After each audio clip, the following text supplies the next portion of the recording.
ازيكم مستمعين جين ميكس، عاملين ايه؟ وحشتونا والله.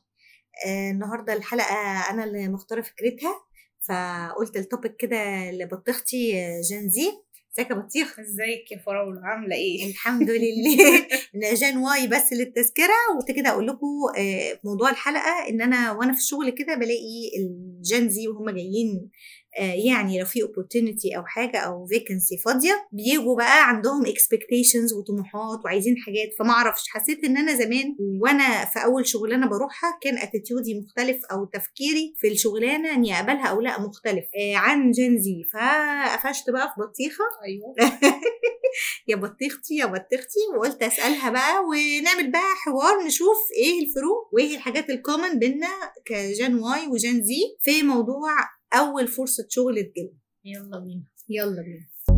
Work, work, work, work, work. You set me happy. Work, work, work, work, work. You see me do me dirt, dirt, dirt, dirt, dirt. So we put it work, work, work, work, work. بمناسبة بقى الشغل واول شغل والحاجات الحلوه دي، يعني انتي اول مره فكرتي تشتغلي ايه؟ اول حاجه جت في دماغك؟ يعني انا بشتغل عشان تحب اديكي اوبشنز ولا انتي كملي؟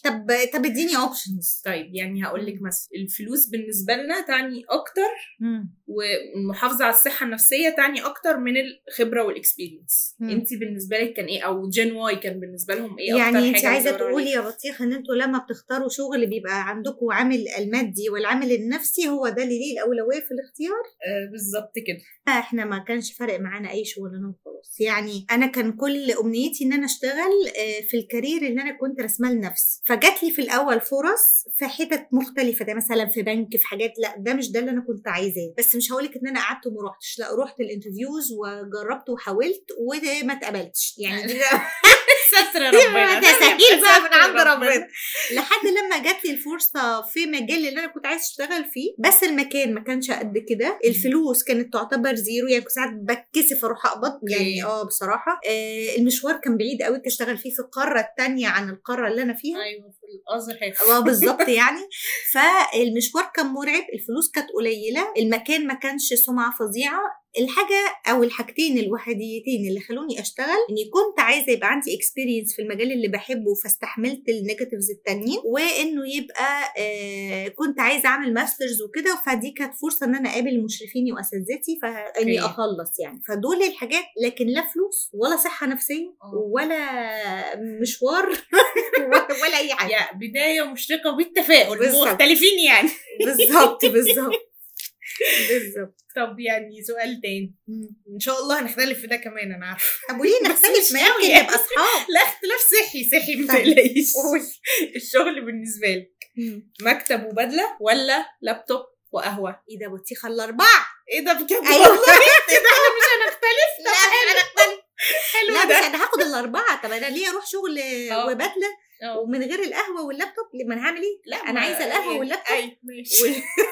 وهلبس البدله واروح الشغل. بس انت قصدك يعني بدلة؟ يبقى working from home ولا work space نفسه. ايام الكورونا اول شهر ده انا فاكره ان زي اللي هو اللوك داون ده برمضان ده احلى رمضان عدى عليا. انا بسهر، تهيألي على كل المصريين. انا بتسحر، انا بطبخ اكل. ده انا اول مره بقى كنت اعمل لهم كرنب. الله. انا قاعده في البيت بقى. ايوه working from home. working from home in home. بس مش كده.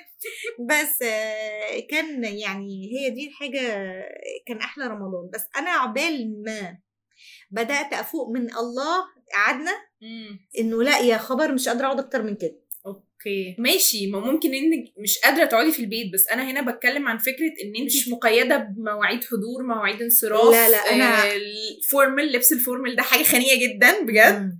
فهي دي البوينتس. فانا الصراحه مع لا الخروج work from home جدا. انا اختلف معاك يا بطيخه، ادي تاني اختلاف اهو يا مستمعين جين ميكس. انا احب انزل واحب والبس فورمال واروح واقعد اشتغل، ويبقى ليا ميعاد اروح فيه واخلص فيه. يعني يبقى ليا، مش هروح ومش عارفه هرجع امتى. اوكي. مش هبقى حسب ما هصحى هنزل واروح، اصل هم فليكسبل اورز. لا، ما انا بالنسبه لي الحياه الفليكسبل تو ماتش دي يعني ممكن توديني في سكه انا ما اعرفش اسيطر على يومي. اوكي. لكن لو انا بصحى في ميعاد، بروح شغلي في ميعاد، خلصت ليا مروح شغل هروح سيستم، يعني فكره بالظبط. ارجع بقى البيت اشوف بقى ورايا ايه، انام، ما ورايش، انزل اروح جيم، اخرج مع صحابي، اروح اشوف اهلي. يعني اليوم بقيته براحتي، خلصت شغلي وانا براحتي بعد كده. ماشي. بس انا برضو وركينج فروم هوم ماليش فيه. انا بقى عايزه اسالك يا فراولايه، بما ان انت من ممثله جين واي، اتفضلي. في مقوله بتقول ان عندكم في جين واي ماشي حاسه ده شتيمه. لا مش عندكم في جين واي عايزه اشمعنى عندكم في جين واي ده في عندنا في العيله. ماشي تمام. عندكم في جين واي المفروض ان انتوا بتدوروا على وظيفه ثابته. دي المقوله اللي بتقول، مش انا يعني، عشان ما تزعليش بس. لا خالص. ماشي. وان احنا كجين زي بندور اكتر على الشغف بتاعنا. طب انا هقول رايي فيا وفيكي، وبعدين تقولي رايك فيكي وفيا. ماشي. طب في جين واي اعتقد احنا كنا فعلا بندور على شغلانه الثابته، ويمكن ده كان تأثير أهالينا علينا. يعني لو جيتي قلتي له أنا رحت شغل وسبت ورحت شغل يا خبر وسبت شغل الحكومة، عارفة؟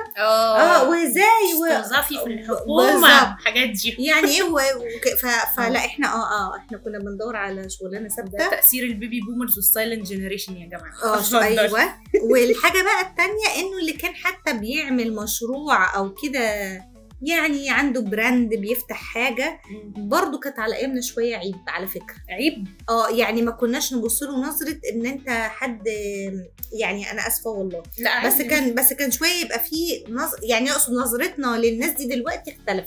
يعني دلوقتي لما اشوف حد عامل براند، ايه ده، الله برافو وبتاع، أيوة. وبيجيب الماتيريالز منين وبتعمل ايه ومين بيعمل لك الماركتنج، يعني ببقى فرحانه. بس أيوة. احنا لما كنا صغيرين كانوا برضو اللي فوقينا اللي هو لا ايه ده، لا ده هو ده عنده كده محل، ده هو كده اصله عنده براند، فاهمه؟ ما كانش كمان مسمى البراند، كان حتى يقول عنده محل، عنده حاجه، فبيجيب بالظبط. فتحسي عارفه الاتيتيود ده. لكن لا طبعا دلوقتي الدنيا اختلفت تماما. انتوا بقى ماشيين ورا شغفكم. انا شايفه الصراحه ان انتوا ماشيين ورا شغفكم. دي حاجه حلوه. ده واضح ان انا عندي حق. لا شغفكم. طب ما هو الاهالي طفحانه. حضرتك ماشيه ورا شغفك، وامك وابوكي بيصرفوا عليك. ما يصرفوا لا اله الا الله. ما هم صرفوا، ما عيب بقى. ما انا بدور، ما تخرجنا خلاص. ماشي. ما نشوف بقى، نشد حيل. طيب ده جين واي رايك، انا ماليش دعوه. كملي رايك. لا خلاص انا خلاص اقول. يلا خش انت. ايوه انا رايي ان جين واي يكملوا في الوظيفه الثابته بتاعتهم عشان يفضلوا يصرفوا علينا. واحنا نشوف شغفنا عادي جدا. يا بنت اللذيذ. نشوف شغفنا. يعني اصل الشغل ده انت هتقضي فيه معظم وقتك للاسف، يعني او يعني مش عارفه للاسف ولا لا الصراحه. بس يعني طب ليه ما اشوفش حاجه انا بحبها؟ يعني ليه ابقى مش طايقه نفسي في حياتي، مش عارفه اعيش حياتي، وحياتي اللي انا عايشاها في الشغل مش طايقه نفسي فيها؟ طب انا هنصحك نصيحه يا بطيخ. اتفضلي حضرتك. طيب دلوقتي انا لو اشتغلت في حاجه بحبها، تمام، يبقى انا هيبقى وقت الشغل بالنسبه لي مش كله قرف، لان انا لاقيه شغفي في شغلي كايند اوف. فتمام بالظبط. تمام.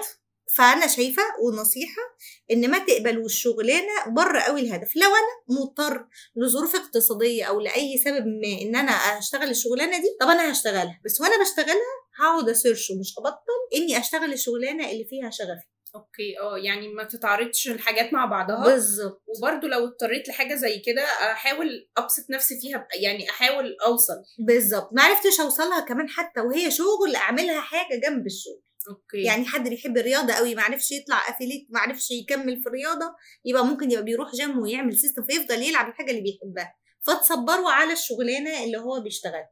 او العكس، يعني يا تبقى شغلانتي فيها شغفي، يا اما شغلانتي تسيب لي مساحه اعمل الحاجه اللي بحبها وفيها شغف. ان احنا نحافظ على الشغف. يعني انا معاكي، لان انا برضو من غير لانه من غير شغف بصراحه الحياه صعبه، حتى الشغل هيبقى مرعب يعني. ايوه. انا تخيلته دلوقتي، بصي وشي عامل ازاي. ما انا مش عايزه اوريهم هنبقى نحاول نعمل لكم صوره كده كرتون لشكلها وهي قرفانه. هل تشعر بالوخم والتفخيم؟ استعد لاستعاده الشغف والطاقه. الشغف، الحماس مع اللبوسه ذات الوميض. بطيخه هسألك سؤال. يلا بينا. دلوقتي انت في شغل وليكي مواعيد محدده، وبعدين طيب. جه فجأة، معلش اسرحي بخيالك، يوه خديني على اداء يا شيخه، ربنا يكرمك بشغلانه. حاضر.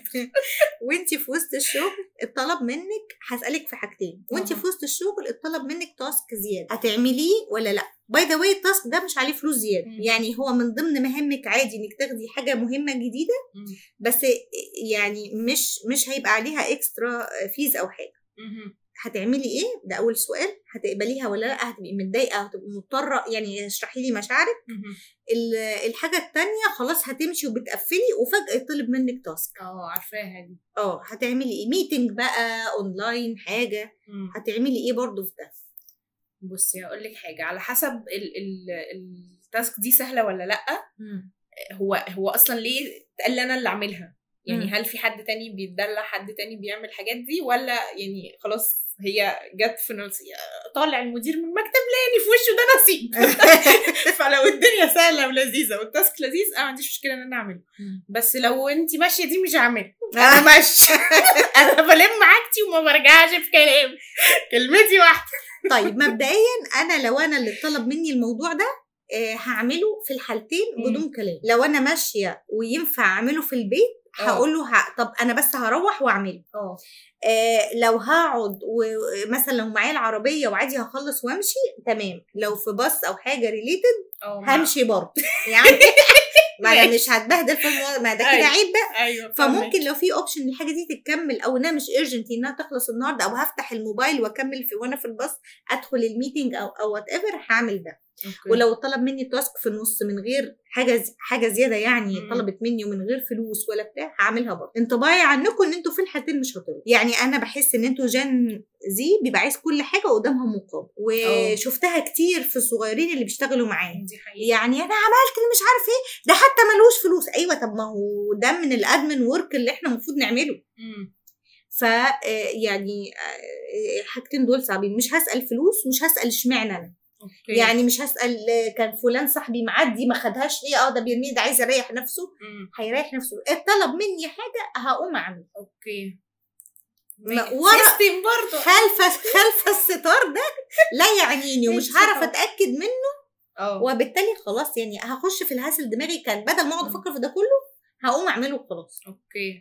بس واضح ان احنا في موضوع شغل. طب انتوا غالبا هتقعدوا من غير شغل واحنا هناخد الفرص بتاعتنا. مش مشكله ومش هتصرفوا علينا، انا تمام. برضه يا بنت الذين تلف ونصرف عليها برضه. يا عم احنا لاقيين ناكل. طيب في حاجه كمان، الفلوس اللي هتجيلك من الشغل بتحبي تعملي ايه؟ عندك مبدأ انك تحوشي؟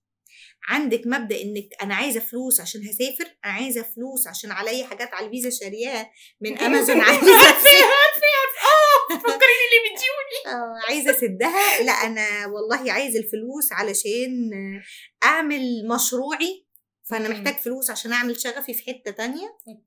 هدف الفلوس اول حاجه، ممكن يبقوا فيه كذا حاجه، بس اول حاجه عشان يبقى انت عايزه فلوس تعملي بيها ايه؟ لا عشان نصرفها طبعا، نعيش بقى. ايوه نعيش بقى وندلع ونسافر بقى ونروح الحاجات الحلوه. هتعزمي باباكي ومامتك ولا ما؟ هما بيصرفوا بس، لكن لما يجي لي والنبي ما انا صارفه. حاضر يا ساتر يا رب. ماشي. لا ما بابا ما صرفوا كتير، طب ما نعزمهم بقى. لا هطلع معاهم رحله يدفعوهم. لا ما تقوليش كده، اعزمهم على الاكل بس. انتوا جن صعب قوي. يا ساتر انا فرحانه ان انا واي بنفكر في نفسنا، ما حدش فكر فينا. ما احنا عمالين نصرف عليكم يا فكر فينا. انت قاعده بتقولي وصرفوا عليك. يا ستي انا ما طلبتش حاجه. ماشي احاول اصدقك يا زين دي. الدنيا كده كله بياكل من كله. لا تفتكر العالم اللي عايشه في القصور دي عندهم عربيات بالملايين، جابوها منين؟ من المرتب. وما تعمليش كده، فاهم؟ طيب فاضل ايه تاني؟ هسألك اخر حاجة، اخر سؤال وخلاص انا كده هبقى ضامنة. هنختم؟ نختم بقى عشان ما نطولش. في الحلقه الجديده نختار توبيك تاني بقى. ماشي. طيب لو انت في شغلانه والشغلانه دي فلوسها كويسه والناس المكان كويس، يعني شركه مثلا انترناشونال او يعني حاجه وضعها كويس، بس انت فيها مش مبسوطه لاي سبب ما، مدير بقى منكفني، ناس بقى قرفني، لا انا زهقانه، انا قيره ومش عارفه من ايه، مواعيدها، يعني اي حاجه فيها مضايقاكي نفسيا، البعد النفسي، تمام، هتسيبيها ولا هتكملي لحد ما تشوفي شغل تاني وانت ما عندكيش فرصه تانية يعني؟ ايوه. فهل هتسيبيها وتروحي لفرصه تانية اقل وكل حاجه بس تكون نفسيتك فيها مرتاحه؟ ولا يعني انت فاهماني بقى؟ بس عشان هنكت. ماشي. لا عادي. دلوقتي جاوبي من فضلك بسرعه. دلوقتي قبل ما التانية ايوه تيجي. بس فهو لو الموضوع جامد قوي كده فانا اكيد قبل ما امشي هحاول. اوكي. بس برضو عشان نتفق مع البوينت اللي انا قلتها فوق، لا صحتي النفسيه بليز مش قادره نجيل خروف. شوف احنا غلابه بس والله. هحاول يعني. لو المدير مثلا مش احسن حاجه هنقعد نتكلم، هنلاقي طريقه ما. لو هو يعني دماغه قافشه قوي فنتصرف. يعني اقصد اقول هحاول اوصل لحل وسط، لان الدنيا جامده جدا زي ما انت شايفه. فهسيبها ليه؟ صحيح. ما هو مش كده يعني. صحيح. انا عايزه اقول لك يا بطيخه ان انا كنت بشتغل في مكان وكانت صحتي النفسيه فيه في الاول كانت حلوه، وبعدين بدات ما تبقاش قد كده، وتحملت وحببت نفسي وقعدت احايل فيها واروح واجي بس من ورا قلبك. بس كنت بقنع نفسي انه لا تمام وكل حاجه، وعامله سي في وببعت في حتت يعني فاهمه. يعني بجو فور ان انا اغير المكان لان انا مش مرتاحه، بس ما سبتهوش غير لما كانت لي فرصه احسن. ولو ما كانتش احسن مش احسن بس ماديا، احسن في حاجات تانية يعني. يمكن ما كنتش رحت يعني. برضو كان عندي فكره ان لا هفضل هنا عادي وهتعامل معنا، هصالح نفسي وحيلها لحد لما يجي لي الفرصه اللي انا احس ان انا عايزه اروحها. انا عارفه المكان. لا ما انت جايه منه. ما هو ده سبب التعارف. عندك حق. الحمد لله.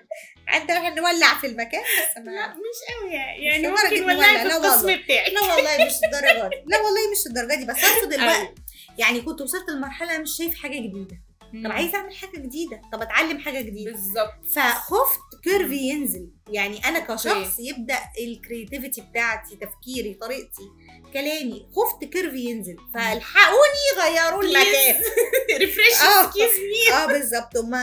وبرضه عايزه اقول ان هي كانت نقله صعبه وكانت نفسيا مش مريحه في الاول. كنت خايفه جدا جدا أي جدا تغيير. لان الموضوع كان عدى عمر يعني في المكان الاولاني. بس الحمد لله تمام. الحمد لله. انا كده خلصت الاسئله. بطيء عندك سؤال؟ لا انا ما عنديش سؤال بس يعني ماشي. طب نطلع الخلاصه. نقول الخلاصه. يلا انا هقول الخلاصه بقى. جين زي مش عايز يعمل حاجه، عايز اهله يصرفوا عليه. صحته النفسيه مهم. ان شاء الله يبقى قاعد في البيت يشتغل فروم هوم سيبيني اخلص لو سمحتي، وبعدين هسيبك تقولي الكونكلوجن بتاعتك بقى. ايوه صح. هسيب لك فرصه. المره دي كونكلوجن مرتين، مره من وجهه نظر زين واي ان احنا جين زي مش عايز يشتغل، ولو اشتغل عايز فلوس كتير، عايز يشتغل تحت البيت يعني يبقى في الحمام اللي جنبهم يا ريت.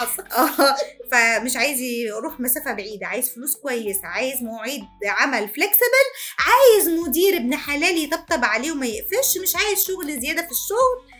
بس في حاجه تانية ناقصه. انا رايي يقعدوا في البيت عشان جين واي يصرف عليه. واضح انك مبوقه قوي. تمام قوي. اتفضلي حضرتك قولي رايك. يلا. جين واي ايوه مكافح ومعافر وكل حاجه وجامد جدا، بس واضح انها خايفه مني. لا خالص. لا والله ماشي وهم مرتاحين كده فتمام. جين زي بيدور على حاجات تانية هم بالنسبه لهم مش قاريينها او يعني عادي، ده طبيعي عشان اختلاف الاجيال. بس احنا ما بندلعش، احنا بنشتغل، احنا بنطلع شغل جامد جدا، بس روقوا علينا يعني من الاخر. انا اعترض. انا اعترض. انا خلقت انا اعترض. وبيعترض. جين واي بيكافح وبيعافر وبيعترض. ايوه.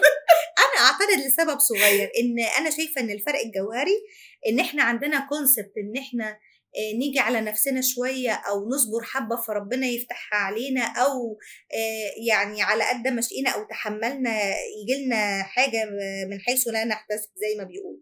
الكونسبت ده أنا مش بحسه عندهم. ده أنت أكبر مني. تفتكر يا فاروق بيه لما أقدم زيك كده هيبقى عندي فيلا زي دي كده، ولا هبقى عايش في أوضة زي دي؟ ومش بعيد تكون هي نفس الأوضة برضه. أنت مش قلت لي حب ما تعمل عشان تعمل ما تحب؟ مظبوط. خلاص يبقى حب الأوضة الحقيرة دي عشان توصل للفيلا الفخمة دي. ماشي، وجهة نظر تحترم وسليمة 100%. أسلم عليكي. ماشي، باي باي يا بطيخ. سلام عليكم بقى. باي باي يا بطيخ. باي باي يا فراولة. اشوفك الحلقة الجاية على خير، يمكن يكون انصلح حلقة ان شاء الله. ان شاء الله. باي باي مستمعين في الحلقة الجاية. باي.